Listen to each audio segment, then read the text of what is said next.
Welcome to my new blog. તો guys અત્યારે સવાર પડી ગઈ છે ને પપ્પા જ્યાં નીચે ઝાર વાળી રહ્યા છે, તો હું અત્યારે શિરામણી લઈને જઈ રહી છું એમને આપવા માટે। અને જુઓ, આ તો હંગાત જ હોય દર વખત। જો ગાઈઝ પપ્પા આ બાજુ વાળી રહ્યા છે, એમને શિરામણી આપી દઈશું, પછી આ બધા ભારા ઉપાડીને ત્યાં લઈ જવાના છે।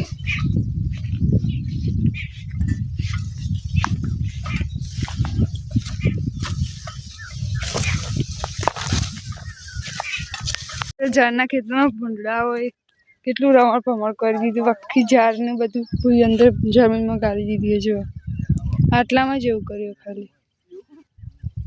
હવે ખરામાં લઈ જાય છે, આગળ ભાઈ એક ભારો લઈને જઈ રહ્યા છીએ અને હવે જઈશું ખરામાં ને ગાયનું સૂકું ચાર પણ નાખવાની છે, તો હવે નાખી દઈશું।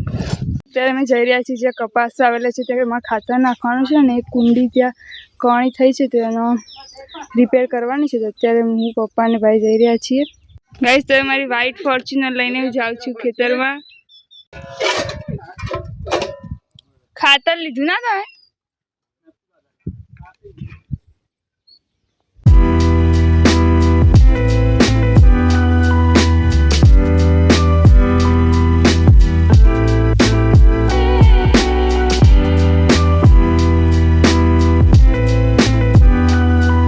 જો ગાઈસ આવતા તમને સ્ટેન્ડ તોડી દીધું। અમારા ગામવાળા એક ભાઈ છે ને એમને તોડી દીધું।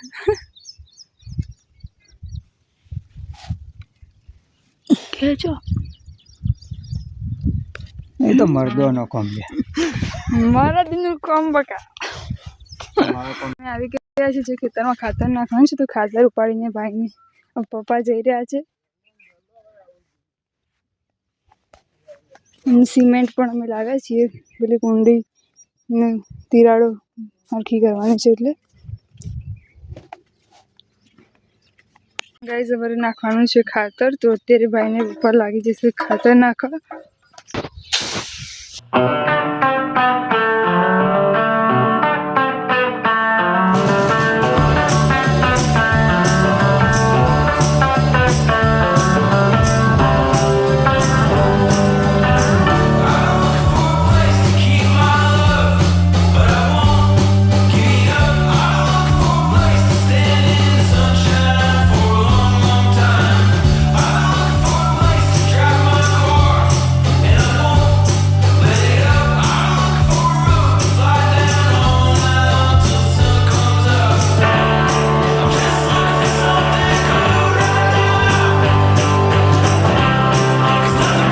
યુરિયા ખાતર નાખીએ છીએ કારણ કે જેથી છોડની વૃદ્ધિ સારી થાય। અને જો થોડા દિવસ પહેલાંમાં નિંદામણ હતું, એ બધું કાઢાવ્યું હતું મજૂર કરીને, અને અત્યારે છોડની વૃદ્ધિ સારી એવી જોવા મળે છે। હવે યુરિયા ખાતર નાખ્યું છે તો વધારે સારી જોવા મળશે।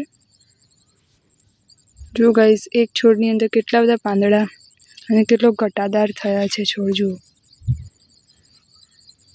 અહીંયા તો 2 છોડ છે, પણ એક છોડ અલગથી તમે જુઓ તો સારી એવી વૃદ્ધિ જોવા મળી છે ટૂંક જ સમયમાં ગાઈસ।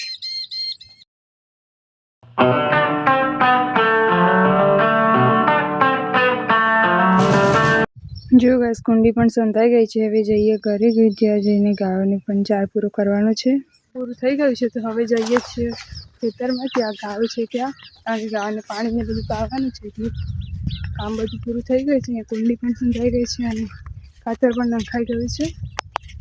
જો ગાઈસ હવે સ્કૂલીઓ છે ને ખાટલામાં રમે છે।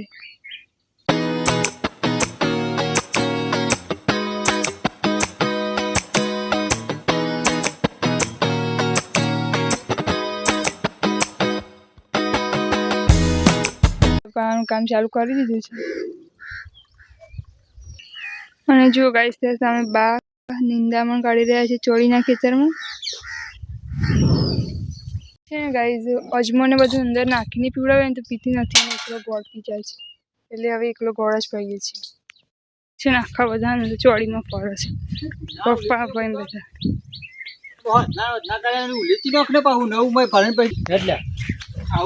મને ચખાડ છે કાદ ચખાડ ને એક હારિયાને લેવા જવાનું આવ્યો પણ પૂરા નહીં પડે ખેતરમાં।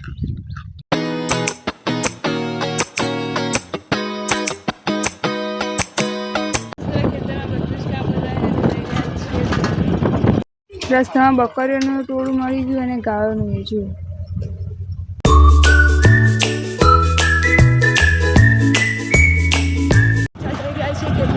જમવા માટે ઘરે જવા નીકળ્યા હતા પણ પાછું આવવું પડ્યું કારણ કે જવાનું છે નર્સરીમાં બકા લીમડા લેવા માટે. પેલી વખતે માપ દીધું હતું એ ખેતરમાં બકા લીમડા મૂકવાના છે તો અત્યારે નર્સરીમાં લેવા જવાનું છે.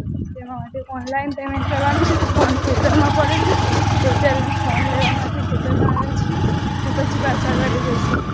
અત્યારે ભાઈ ગયા છે નર્સરીમાં બકા લીમડા મારે રોપવા માટે લાવવાના હતા એ લેવા માટે હું નથી ગઈ.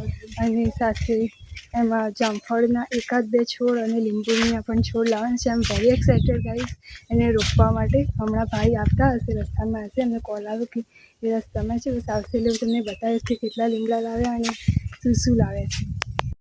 તો ડાલું આવી ગયું છે ગાઈઝ લીમડાને બધું લઈને હું તમને બતાવું.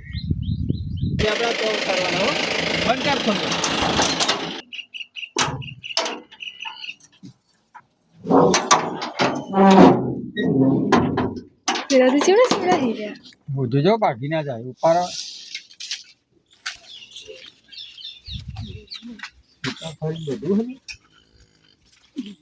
એ તો પેલી એ હવે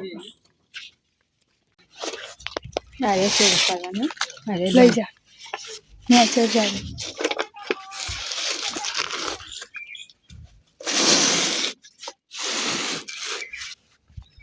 જો ગાઈસ કેટલા નાના બકા લીમડા છે અને બીજા ખેતરમાં ઉતારવાના છે તો હવે ઉતારી દઈશું.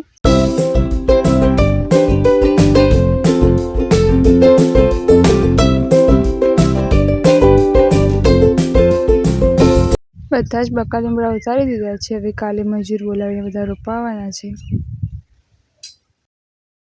બકા લીમડા તો બધા ઉતારી ગયા છે. હવે ત્યાં ખરામાં જે જામફળીના છોડને બધા ઉતાર્યા છે હું તમને બતાવું. બીજા વધના ઝાડ અહીંયા લાવ્યા છીએ. આ છે લીંબુડી, આ છે સરગવાનું ઝાડ, આ છે કેસર કેરીનો આંબો ને આ છે જામફળના ઝાડ. જો એમાં જામફળ પણ આવેલા છે કે ના પછી આ આંબળાનું ઝાડ છે. જો અહીંયા બીજું પણ છે. અહીંયા પણ બીજી લીંબુડી છે. બધા જ ઝાડ લાવ્યા અને બધા વૃક્ષ લાવ્યા. બધા કાલે એ ખેતરમાં રોપવાના છે તેનો ફૂલ બ્લોગ જોવાનું ભૂલતા નહીં. કાલે મજૂર બોલાવીશું અને પછી રોપાવી દઈશું બધા જ ઝાડ. અને લાવ્યા છે જામફળીને બધું પણ ત્યાં રોપાવાનું છે ને એકદમ અહીંયા મારા ખરામાં પણ વાવવાના છે તો કાલે મજૂર બોલાવીને બધા રોપાઈ દઈશું. વિડીયો ગમે તો લાઈક કરી દેજો, ચેનલ પર સબસ્ક્રાઈબ કરજો. Thank you so much for watching. By.